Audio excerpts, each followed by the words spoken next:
J'aurais pu vous parler, c'est vrai, de l'érosion du vivant. J'aurais pu me remémorer les nombreux souvenirs de bêtes que je ne vois guère ou plus.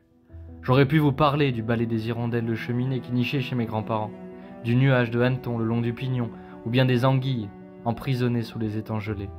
J'aurais pu, c'est vrai, mais on ne le cesse de le rappeler. Le vivant disparaît et on ne le voit et n'entend même pas s'effacer.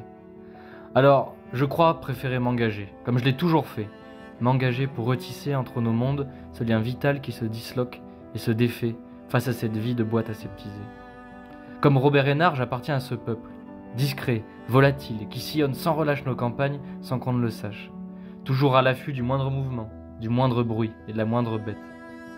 Ce peuple, on les appelle, peut-être à tort, naturalistes. Ma volonté de faire partager notre génération m'a amené à créer la fédération Bléroudeur. C'est le projet d'une vie. Bléroudeur, c'est avant tout une façon sensible et concrète pour nous les jeunes de retisser du lien avec le vivant.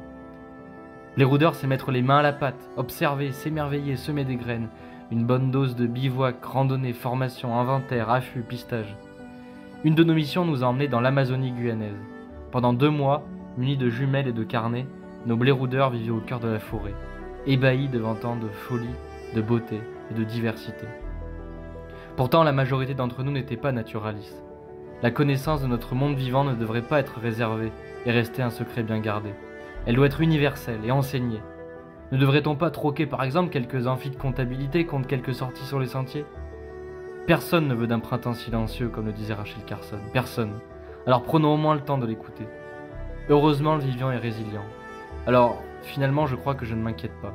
Il suffit de voir l'émerveillement dans les yeux d'une personne qui voit sa première chauve-souris pendue par les pattes. Mais encore faudrait-il lui montrer. Je vous invite donc toutes et tous à blairouder.